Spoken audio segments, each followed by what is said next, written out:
trailing the submission by President Bola Ahmed Tinubu, requesting the Election Tribunal to dismiss the petition seeking to nullify his election on the grounds that he did not secure 25% of lawful votes cast in the Federal Capital Territory. The president, in his final written address against the two petitions filed by the candidates of the Labour Party, Peter Obi, and his counterpart of the People's Democratic Party, Atiku Abubakar, warned that nullifying the February 25th elections on the grounds that he did not secure 25% of the lawful votes cast in the Federal Capital Territory could lead to absurdity, chaos, anarchy, and alteration of the very intention of the legislature.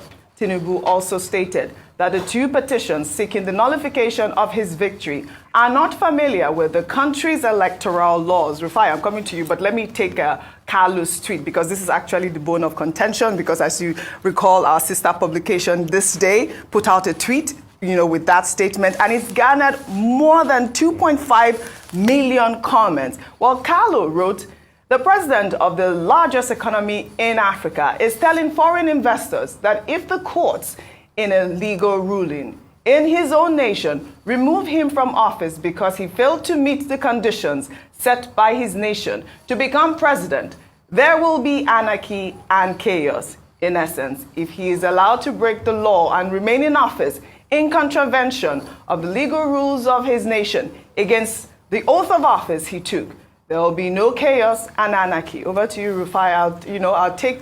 People became lawyers on Twitter yesterday, giving their own different interpretation. Dr. Bati, I heard your interpretation this morning. Rufai.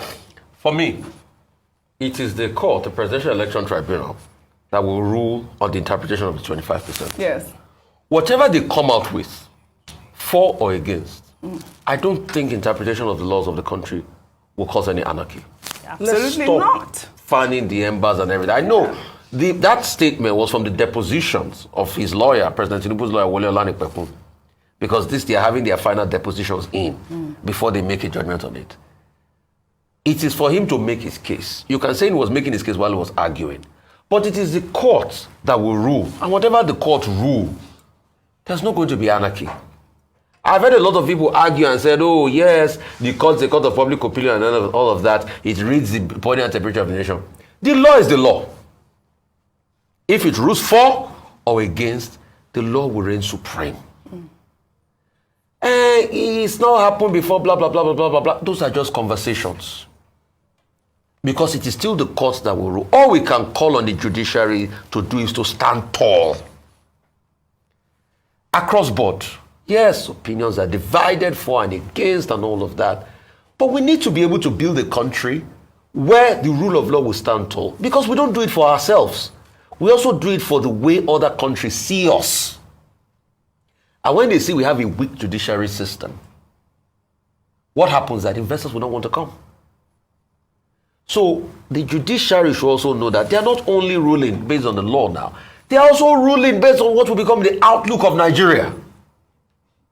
So they will be the one to determine this 25%. We've never had a time where we've tested it. People can only make other inferences, like, they've cited a part of the constitution that says, treat it as long as though it's this, it's that, and all of that. You can have all the legal jargons. But it is when the court rules, conjunctively or disjunctively, you can look at the narrative. All we should now do is not to heat up the polity. Let us wait for the court to rule. And let's also forget, after the court rules, there's also a Supreme Court there. Yes, absolutely. After this judgment, let us remember the fact that Nigeria will continue to exist. And Nigeria will continue to grow. But the question is, how do we see ourselves after things like this? That's what matters the most. Yes. And in building a country, it is a collective work. Right. Albeit the British coupled this country together in 1914. They started the process in 1906 after coupling the Lagos colony and the Southern Protectorate. And 1914 they add the Northern Protectorate to it. You can say all of that. But the truth has to be said, Nigeria will continue to move. Absolutely. After this judgment, after the consequence of this judgment. Yeah. But all we should do is try as much as possible to deepen the rule of law and make fairness and justice be the order of the day. The court will rule based on the evidence in front of it, and it's already making its decisions. When it makes it, Nigerians will know. All right.